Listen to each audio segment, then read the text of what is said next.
বন্যা কবলিত পানিবন্দী এলাকাগুলোতে ছড়াচ্ছে পানিবাহিত রোগ। পানিবন্দী মানুষেরা আক্রান্ত হচ্ছেন ডায়রিয়া, কলেরা, চর্মরোগ সহ বিভিন্ন পানিবাহিত রোগে। সবচেয়ে বেশি ঝুঁকিতে আছে শিশু ও বৃদ্ধরা। বৃষ্টি না হলেও পানি ধীর গতিতে নামছে বন্যা কবলিত এলাকাগুলোতে। গত 12 দিন ধরে ঘরবাড়ি, ক্ষেত খামার সব জায়গা থই থই করছে পানিতে। লোকালয় থেকে দীর্ঘ সময় বানের পানি না সরায় ছড়িয়ে পড়েছে পানিবাহিত নানা রোগ।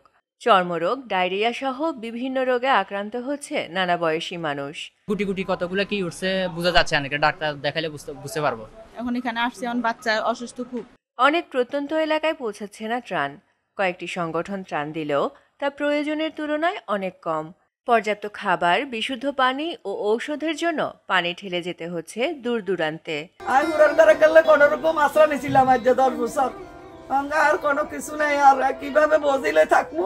ওদের কি আছে ব্যাগে না তো কিছু, তোমার খাট হইতে, আলমারি হইতে, ফ্রিজ হইতে, শোকেস হইতে কি আছে না, কি বার করতে হচ্ছে নাকি? রাতে রাতে ডুবে গেছে। এছাড়া মিয়ানমার সীমান্তবর্তী বান্দরবানের থানচি উপজেলায় দেখা দিয়েছে খাবারের তীব্র সংকট।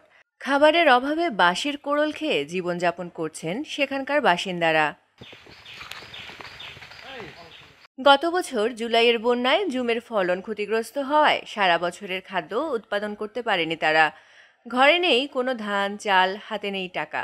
ধান নাই, চাউল নাই, আমরা রান্না বাছকরণ রান্না করে এমনি খাই। আমরা অনেক সমস্যা, খুব অভাব সমস্যা আছে।